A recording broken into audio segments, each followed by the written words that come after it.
Hey there, ladies and gentlemen. Yours truly, Jimmie Williams again, back with another live informative video here on TikTok. More than likely, I'll upload this on my other channels as well, my Facebook and my YouTube, etc., because, you know, when I post something like this, I want everyone on my platforms to hear it and see it. But I want to say, you know, I've been gone for a few days. As you know, the Super Bowl was yesterday, so I watched that.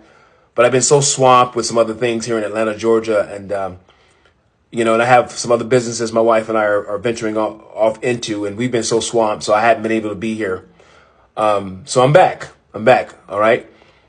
I love you guys. I appreciate your support.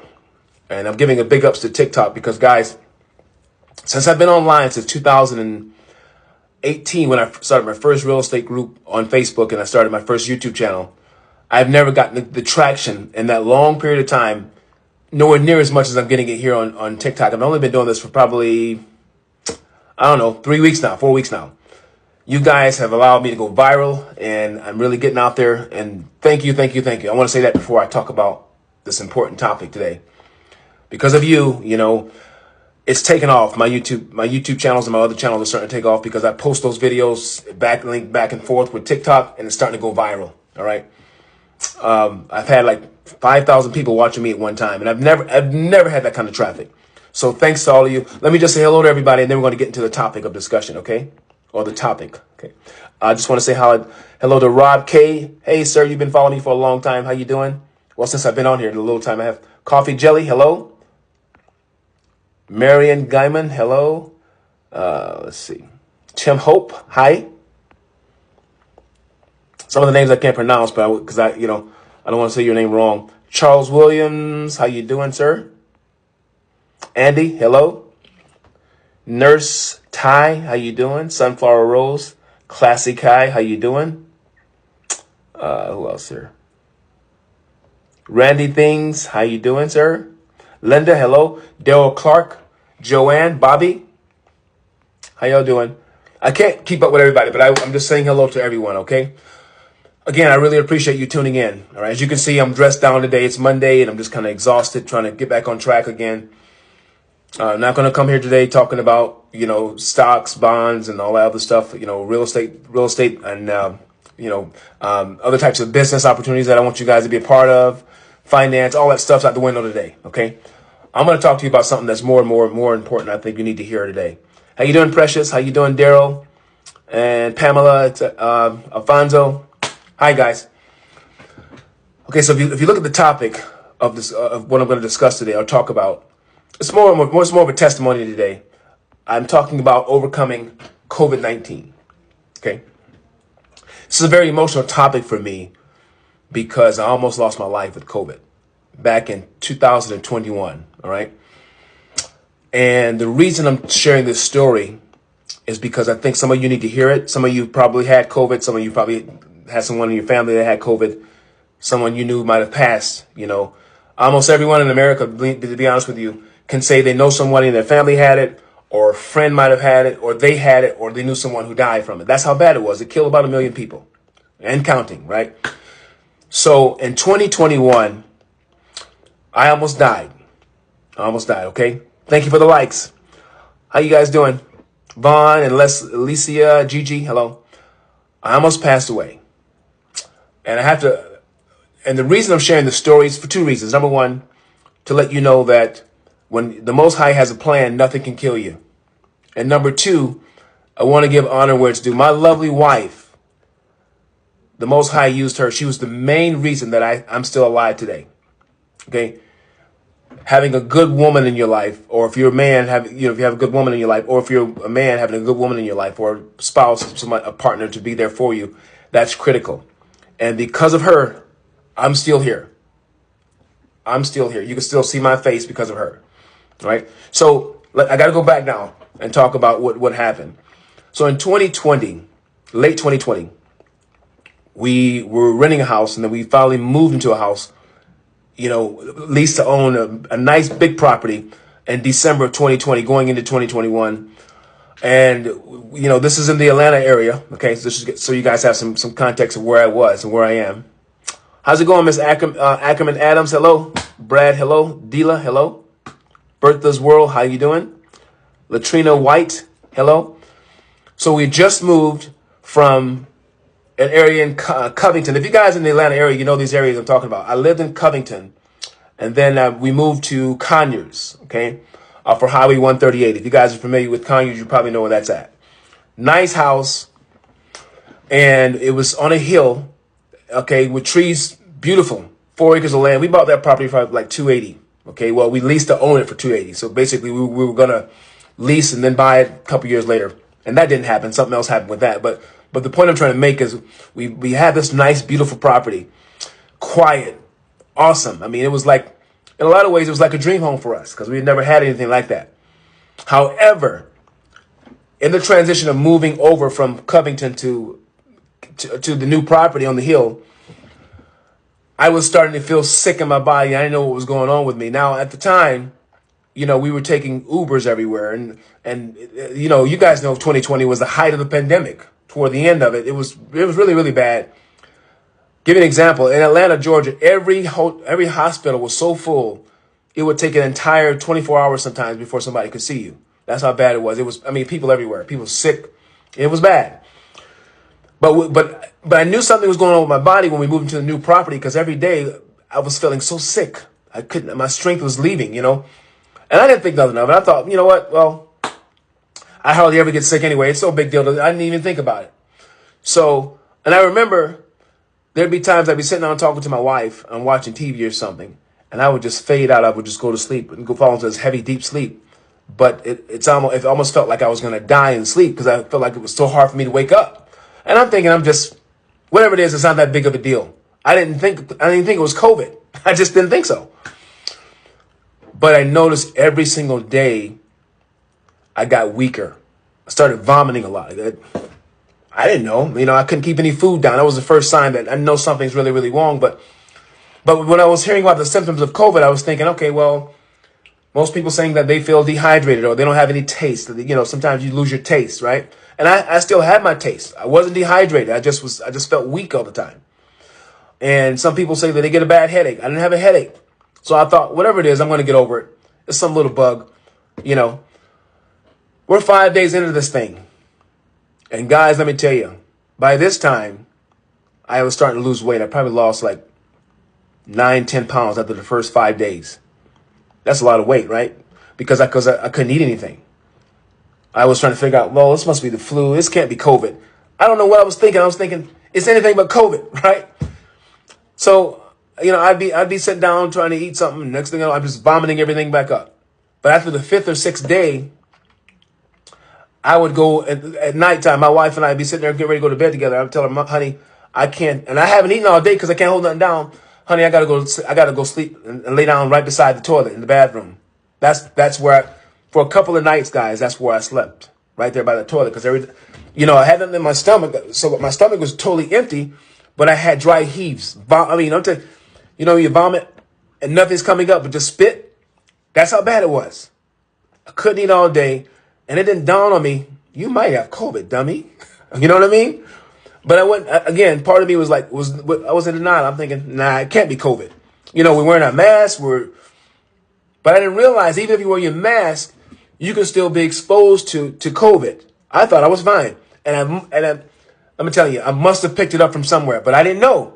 So 7 or 8 days into this thing, I'm having hot flashes. I'm spazzing out. My wife would be in the bed, and all this time, the wife was praying for me the whole time. I mean, I thought she was in the other room asleep, but she told me many nights she didn't go to sleep. She was just up praying for me. And I'm in there whenever I had the dry heaves, I'm heaving. And here she comes behind me, put her hand on my back. Honey, you're going to be all right. You're going to be all right. Now I'm starting to think about death because, I couldn't eat. I'm having dry heaves. I'm feeling so sick. I'm feeling like there's something else going on in the body. And I felt like, if I fall asleep by this toilet, I might not wake up. That's how I knew it was getting real bad. And she would just sit there and pray with me. Sometimes she'd stay in the bathroom with me some nights, just right there on the floor with me.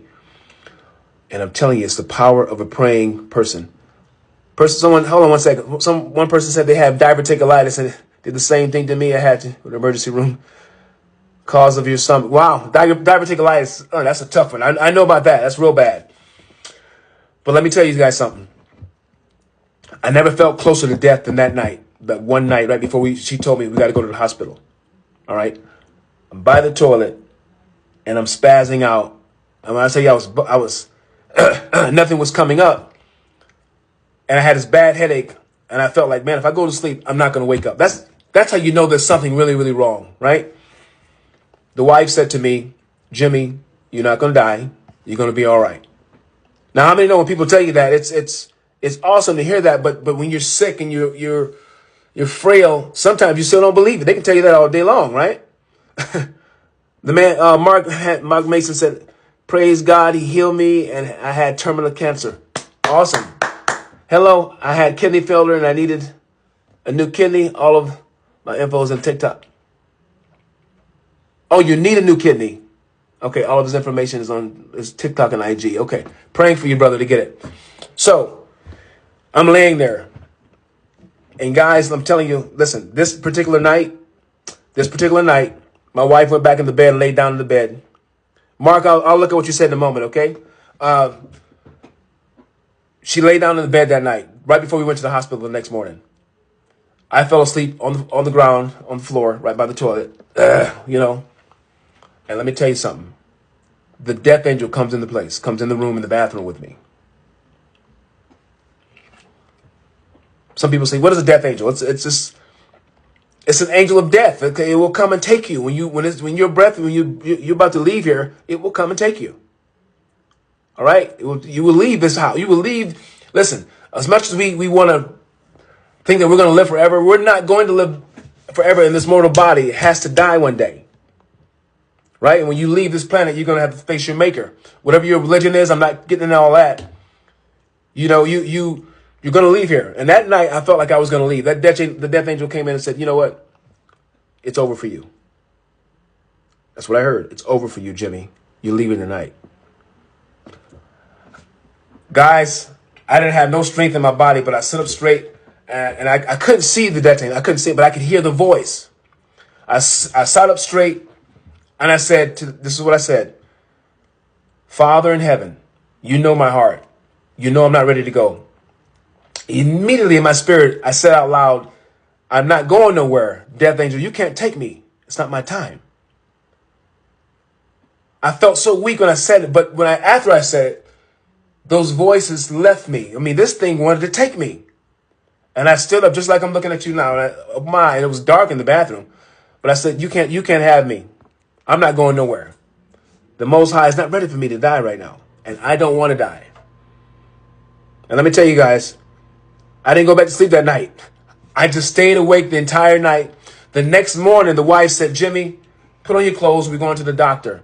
And she said to me, I've been praying for you all night, even though I wasn't in the bathroom. But see, you had to speak up for yourself.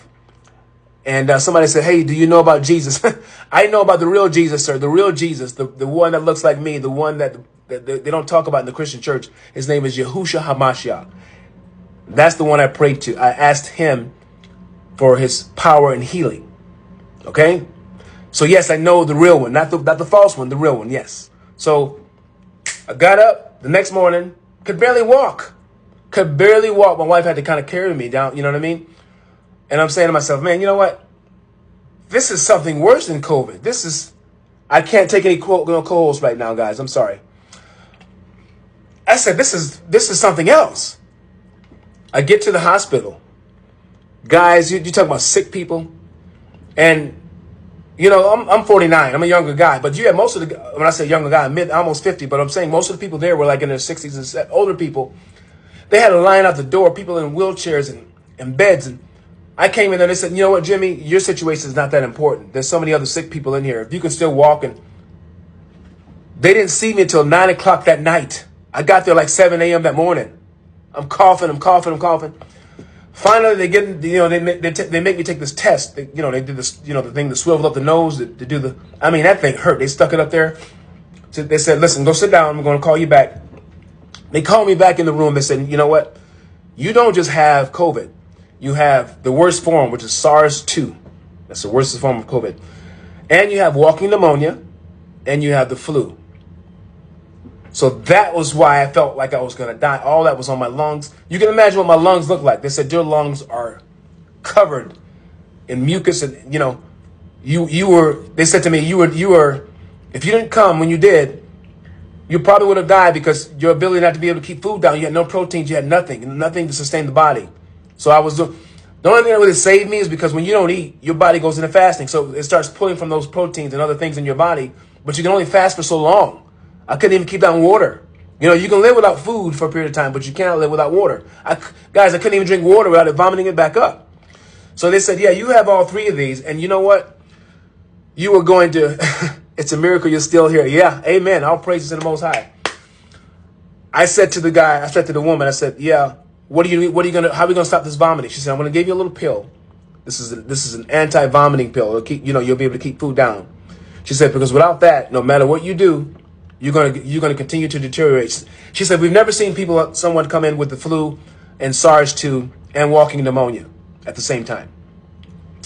Guys, before I left, see, I didn't really look in the mirror very much because I didn't want to see how sick I was. But when I looked in the mirror when I was at the hospital, my eyes were so red. I mean, they were so red. It was bad, guys. I couldn't recognize the other part of my eye. It was so dark, And when I coughed, it felt like I was in a storm, or like a thunderous storm, and within the body, it was real bad. So the lungs were covered, and she said to me, when you take this pill, you're going to be able to eat, and you're going to be fine. When you keep some food down, it's going to take you about 2 months to recover. I didn't think it was true. Guys, I lost like 25 pounds. I lost about 25 pounds in about 2 weeks.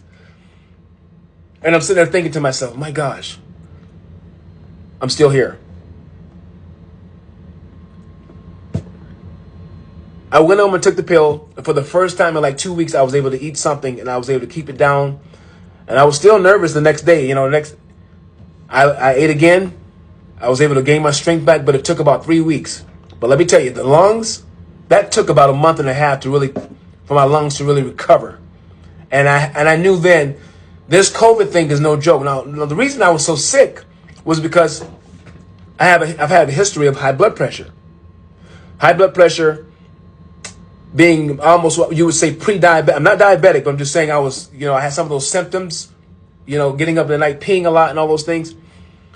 Heart was fluttering. And I didn't realize what COVID does is it attacks the immune system. It attacks your lungs. And if you have other issues like asthma and all those are the things that really kill you. So COVID's not what really kills you. It's the other things that's going on with the body. And I didn't know that. And after I overcame that and the Most High healed my body, now I got to go back to one thing. Through the prayers of my wife, I prayed for myself.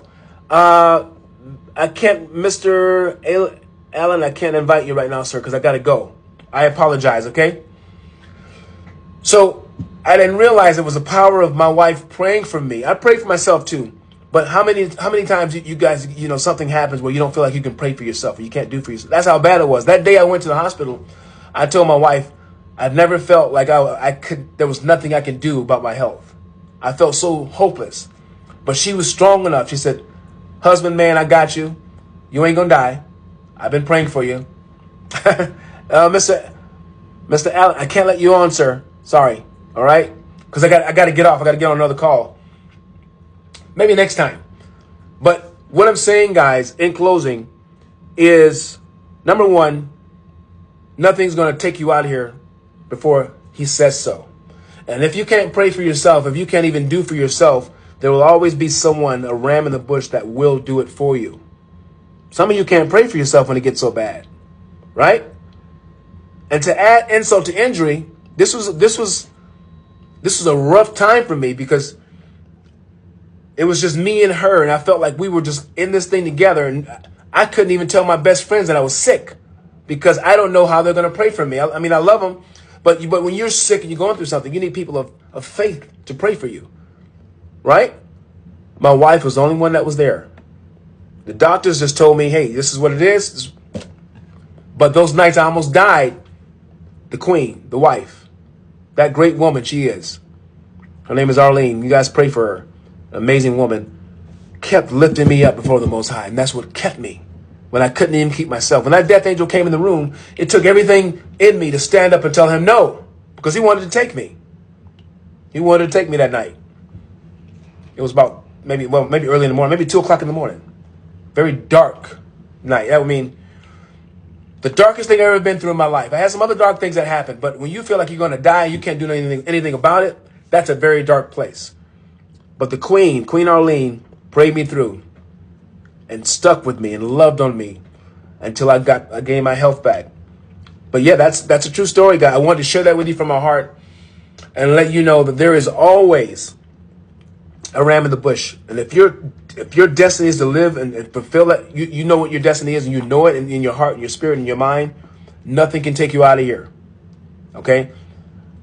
Except yourself, if you keep doubting and saying bad things over yourself, because you do have power. There's life and death in the power of the tongue. But what I'm saying is, most people's not going to self-sabotage when you know that you're at the end of your life. It's almost over for you. You're going to do everything you can to stay alive because you know you ain't ready. You're not ready to see your maker just yet. I wasn't ready to see that man. I'm not ready to see him yet. I have so much I have to do, but I was so weak I couldn't even pray for myself at certain times. And the wife came through. If you're with somebody that pulls you down and nags on you and it will not have your back, you're with the wrong person. Some of you are single and you may have friends that are not for you. You may have to let those friends go. Because I'm going to tell you, COVID took out a lot of us. And I think some of those folks who died, they could have still been here if they had good company they were around, people that prayed them through. Because when that sickness comes to hit your body, some people keep saying, I'm not spiritual, I don't believe in all that. You will believe it. When you're on your deathbed, you will believe. Trust me. When the death angel comes and knocks on the door, you will believe then.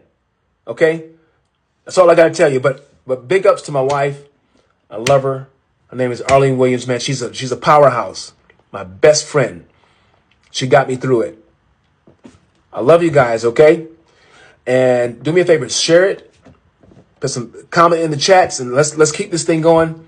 I love you all. I'm praying for you. If you know someone who's going through a sickness or disease, something going on, lift them up in prayer before the Most High, okay? Stand in the gap for them because they need you more than ever. I sure did. I needed my wife, and I made it through. And I'm here to tell you the story about it. Peace and blessings, okay? As I always say, I'll see you guys at the top on the next video. Bye-bye.